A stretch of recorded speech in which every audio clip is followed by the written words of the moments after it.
Guys, cabaran 60 saat hari ni bersama Akif Ahmad. Let's go. Akif Ahmad, cabaran 60 saat hari ni, jawab soalan saya. Okey. Soalan pertama Hakim, kalau buat rawatan kat hospital ni, tak boleh buat rawatan dekat Iblis Awareness serentak ke?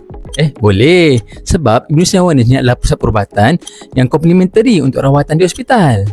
Soalan kedua Hakim, pesakit Iblis Awareness ni kena wadid ke semasa buat rawatan? Tak perlu. Mereka datang ikut jadual rawatan dan boleh balik selepas habis rawatan. Soalan ketiga, rawatan ISW hanya guna doa dan air zam-zam ke? Bukan itu saja.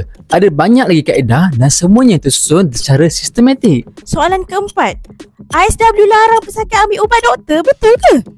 Tidak. Kami tak pernah larang mana-mana pesakit untuk berhenti ubat doktor.